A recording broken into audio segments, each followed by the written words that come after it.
Genesis 32. Get ready for a rich man's attempt at bribery and a completely unexpected fight with a stranger. When we left off, Jacob and his cavalry of wives and babies were heading back home to Canaan, which means we'll eventually run into Esau. Big drama to come. But first, let's take a trip on this biblical Oregon Trail. Jacob also went on his way, and the angels of God met him. When Jacob saw them, he said, "This is the camp of God." So he named that place Mahanaim. Just because you see hitchhikers doesn't mean you need to name the place after the hitchhikers. Also, the place has a name already. You may not know it, but that doesn't mean you get to suddenly change all the road signs. Jacob sent messengers ahead of him to his brother Esau in the land of Seir, the country of Edom. He instructed them, "This is what you are to say to my lord Esau. Your servant Jacob says, I have been staying with Laban and have remained there till now. I have cattle and donkeys, sheep and goats, male and female servants. Now I am sending this message to my lord, that I may find favor in your eyes." He sent messengers? What about the angels we just saw? Have we forgotten about them already, or did Jacob see angels and think, "You work for me now"? Listen, angels, if my vengeful brother wants to know where I've been for the past couple of decades, just tell him I was avoiding his wrath by staying at our uncle's house, and ... I am protecting myself with a suit of armor made entirely of infants. Why is Jacob saying he's the servant of Esau? Because a few chapters ago, we learned Esau was the servant of Jacob. Maybe Jacob's trying to get on his brother's good side now, which is why he's also bribing him with animals and slaves. Or maybe he just forgot. This book is really hard to keep straight. When the messengers returned to Jacob, they said, "We went to your brother Esau, and now he is coming to meet you, and 400 men are with him." Oh yeah. This is gonna end real well. Esau just wants to say hello to the brother who took everything from him. Well, Esau and 400 of his man friends.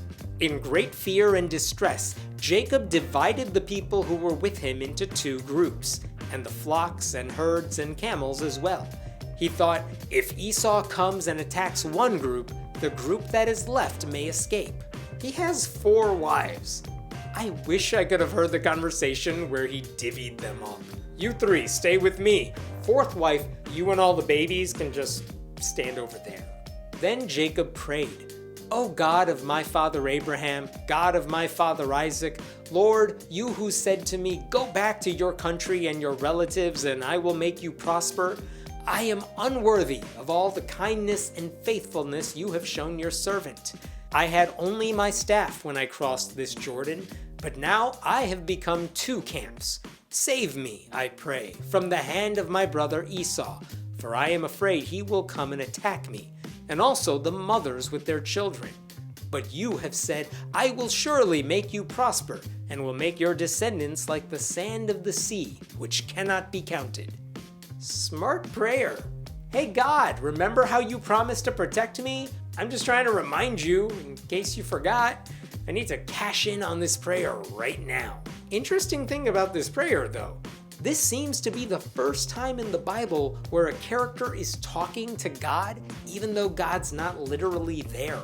It's the first real prayer, which means that, like all prayers, no one is listening. I think this is also the first prayer that didn't involve the murder of an animal or the anointing of a rock.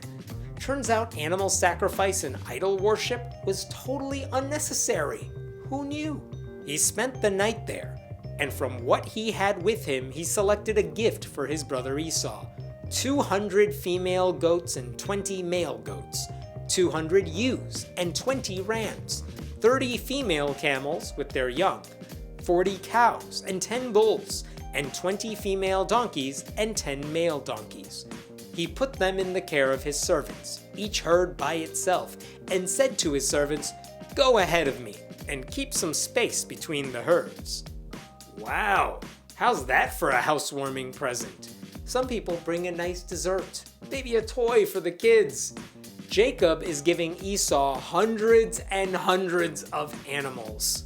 Imagine not seeing your sibling for decades and then announcing your arrival with a gift of 20 donkeys. It never works. Trust me. I mean, Jacob could at least give Esau a shovel, too. And talk about leadership. Just in case Esau's army attacks, Jacob tells his servants to take the animals and go ahead of him. You know, just in case. He instructed the one in the lead. When my brother Esau meets you and asks, "Who do you belong to? And where are you going? And who owns all these animals in front of you?" Then you are to say, "They belong to your servant Jacob. They are a gift sent to my lord Esau, and he is coming behind us." He did not instruct that guy on how to avoid a beheading, which seems like a noteworthy omission. He also instructed the second and third and all the others who followed the herds, "You are to say the same thing to Esau when you meet him, and be sure to say, 'Your servant Jacob is coming behind us.' For he thought, 'I will pacify him with these gifts I am sending on ahead. Later, when I see him, perhaps he will receive me.' So Jacob's gifts went on ahead of him, but he himself spent the night in the camp." You know, all of this is Jacob's way of saying, "I know I screwed you over back in the old days, but I'm rich now, so don't hurt me." Billionaires, they are always the same. They just assume money will fix everything. That night, Jacob got up and took his 2 wives, his 2 female servants, and his 11 sons, and crossed the ford of the Jabbok. After he had sent them across the stream, he sent over all his possessions. 2 wives, 2 servants who are also wives, but who apparently don't count as wives, and 11 sons. You might remember that Jacob also had a daughter named Dinah. You might remember that. Jacob apparently doesn't, because she's apparently not a part of his entourage. Or maybe she is and she's just not important enough to mention, which means this is another example of the Bible not caring about women. In any case, Jacob is now all alone for a moment. The first bit of peace and quiet he has had in decades. I hope he enjoys it and nothing goes wrong. So Jacob was left alone, and a man wrestled with him till daybreak. When the man saw that he could not overpower him, he touched the socket of Jacob's hip, so that his hip was wrenched as he wrestled with the man. Then the man said, "Let me go, for it is daybreak." But Jacob replied, "I will not let you go until you bless me." What the hell just happened? Where did this man come from? Why are they wrestling? What is the family doing during this fight? Just watching from a distance? And what wrestling match ends with the winner saying, "Bless me, or I will keep beating you up"?